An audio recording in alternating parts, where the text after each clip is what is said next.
Let's talk about shooting in log versus shooting in a baked-in profile. I think shooting in log has gotten a lot of hype, just like how shooting in raw got a lot of hype, and they both serve their own purposes. Now, I understand, oh, not I understand, but please understand if you don't, that log profile is a gamma profile. It is not a raw format. That's different. It looks analogous to how a raw image looks or raw still because it's flat, but that's flattened so that you get the widest dynamic range when you apply post-processing. That said, it requires post-processing. It requires you to capture a lot more data.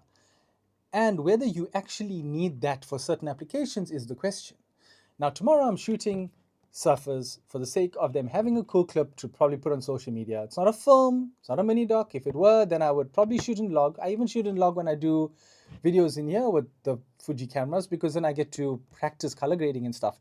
But for tomorrow, for the sake of capturing short clips of people going down a wave, for the fun of them putting it on social media, I will shoot in a baked-in profile. Generally either use a Provia based profile or a classic Chrome based profile, and then tweak the curves and the other adjustments that the camera allows me to. The baked-in profiles on Fuji are really cinematic as it is. That's one of the draws toward Fuji, and that's kind of what drew me toward the brand in the first place over a year ago.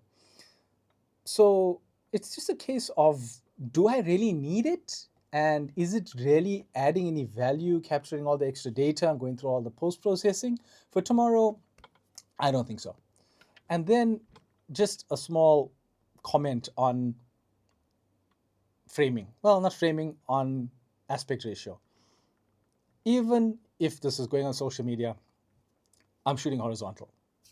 I do not care. I have not learned how to use composition techniques to tell a story only to be constrained to a 9:16 vertical frame. I cannot. How am I going to show a surfer going down the line, where they're going, where they came from, how they're moving in enough detail in a vertical format?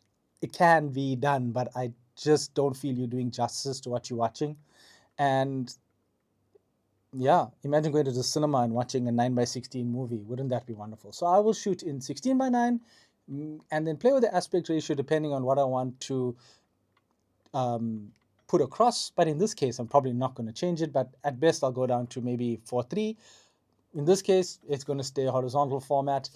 And that's just me, I guess.